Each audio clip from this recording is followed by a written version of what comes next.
আপন হতে বাইরে সকলকে সুস্বাগত। ভগবান শ্রীরামকৃষ্ণ শ্রী শ্রী মা ও স্বামীজির ভাবাদর্শের আলোকে স্বামী শরণানন্দ মহারাজজির অনুধ্যান মেডিটেশন। রামকৃষ্ণ মঠ ও মিশনের 16তম অধ্যক্ষ 95 বর্ষ বর্ষিয়ান স্বামী শরণানন্দ মহারাজ বেশ কিছু সময় বার্ধক্যজনিত অসুস্থতায় কষ্ট পাচ্ছিলেন। কলকাতা পিয়ারলেস হাসপাতালে 18 জানুয়ারি তাকে ভর্তি করা হয়। 29 জানুয়ারি সেবা প্রতিষ্ঠানে তাকে স্থানান্তরিত করা হয়। বিচক্ষণতা ও যত্নের সঙ্গে চিকিৎসা সত্ত্বেও শ্রদ্ধেয় মহারাজ শারীরিক অবস্থা ধীরে ধীরে অবনতির দিকে যেতে থাকে। প্রধানমন্ত্রী মোদিজি শ্রদ্ধেয় মহারাজকে নগ্ন পায়ে মাস্ক পরে দেখতে আসেন। পরে বলেন, শ্রদ্ধেয় মহারাজের সঙ্গে ছিল দীর্ঘদিনের এক পবিত্র সম্পর্ক। মঙ্গলবার রাত্রি 8:14 95 বছর বয়সী আমাদের সকলের চিরপূজ্য ও প্রিয় স্বামী শরণানন্দজি মহারাজ রামকৃষ্ণ লোকে যাত্রা করেন। ওনার মহাসমাধিতে যে এক বিরাট শূন্যতা সৃষ্টি হয়েছে তা পূরণ হওয়া মুশকিল। একটা যুগের অবসান হলো। মঠ ও মিশনের মুখ্য সচিব স্বামী সুবীরানন্দ বুধবার শ্রদ্ধেয় প্রয়াত মহারাজের অন্তিম সংস্কারের ব্যবস্থা করেন। বেলুড় মঠের দরজা মঙ্গলবার রাত ভোর পুত অন্ত্যেষ্টিক্রিয়া সমাপ্ত পর্যন্ত খুলে রাখা হয়েছিল ভক্ত, দীক্ষিত, অগণিত সাধারণ মানুষের জন্য। চোখের জলে বিদায় জানায়, চিরবিদায় আমাদের প্রিয় মহারাজজিকে। প্রথমে সংস্কৃত ভবনে, তারপর বিখ্যাত আম্রবৃক্ষ, যেখানে স্বামী বিবেকানন্দ ক্যাম্বিসের খাটিয়ায় বসে বিভিন্ন আর্টিকেল ও চিঠি লিখতেন, সেখানে সেই স্মরণীয় আম্রবৃক্ষতলে তার পবিত্র মরদেহ রাখা হয়।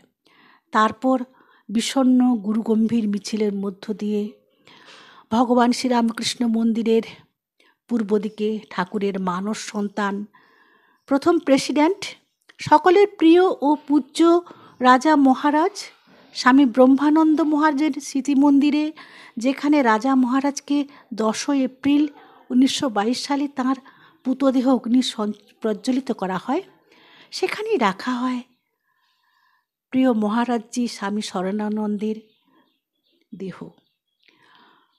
তৃতীয় পদক্ষেপে পবিত্র গঙ্গা নদীর জলে প্রয়াত প্রেসিডেন্ট স্বামী শরণানন্দ মহারাজের পবিত্র দেহ স্নান করানো হয়। বৈদিক মন্ত্র সহযোগে বিশেষ আরতি ও পূজা করা হয়। শ্রী শ্রী মায়ের স্মৃতি মন্দিরের সামনে পূর্ব নির্দিষ্ট জায়গায় শেষকৃত্য সম্পন্ন হয়। ব্রহ্মচারী সহ সন্ন্যাস শ্রী মহারাজগণ চন্দন কাঠ ও অগ্নিতে প্রদান করেন। 7 এপ্রিল বিশেষ পূজা ও শ্রদ্ধা জানানো হবে আমাদের প্রিয় প্রয়াত মহারাজ স্বামী শরণানন্দ মহারাজের উদ্দেশ্যে। নিজের সমগ্র জীবন আধ্যাত্মিক পূর্ণ সেবাতে নিয়োজিত করেছেন। তাঁর অসীম করুণা ও বুদ্ধিমত্তায় আপ্লুত অগণিত ভক্তির হৃদয়। ভারতে, দেশে ও বিদেশে বিশালভাবে ভগবান শ্রীরামকৃষ্ণ, শ্রী শ্রী মা ও স্বামী বিবেকানন্দের ভাবাদর্শ ব্যাপকভাবে বিস্তার করেছেন। হাজার হাজার মন্ত্রদীক্ষিত ভক্ত বর্তমান। তার আধ্যাত্মিক জ্ঞানগর্ভ বক্তৃতা, সরল স্বভাবযুক্ত সহাস্য ব্যবহার ও উৎসাহ সকলের কাছে চিরস্মরণীয় হয়ে থাকবে। তার সেবামূলক বিশেষ বিশেষ কার্যাবলী হল: কলকাতায় অদ্বৈত আশ্রম ও মায়াবতী আশ্রমে 2 কেন্দ্রে সেবামূলক কাজ, শিক্ষা ও গ্রামীণ কল্যাণমূলক প্রতিষ্ঠান, বেলুড় মঠ সন্নিহিত সারদাপীঠে সচিব থাকাকালীন সেবা কাজ, 1978 সালে ব্যাপক বিধ্বংসী বন্যায় বন্যাক্লিষ্ট মানুষের ত্রাণমূলক কাজ, 2007 সালে বিশ্বব্যাপী রামকৃষ্ণ আন্দোলনে নেতৃত্ব দান, 2017 সালের জুলাইতে অধ্যক্ষ হওয়ার পর ব্যাপক সেবামূলক কার্যাবলী সকলের কাছে চিরস্মরণীয় ও উৎসাহব্যঞ্জক। রামকৃষ্ণ মিশন ও সংঘের সবসময় আধ্যাত্মিক জীবন গঠনের উপর গুরুত্ব দেয়, যা মানুষের জীবন ও মনকে ঈশ্বরমুখী করে তোলে এবং জীব সেবা শিব সেবা স্বামীজির বাণীকে বাস্তবায়িত করতে সাহায্য করে।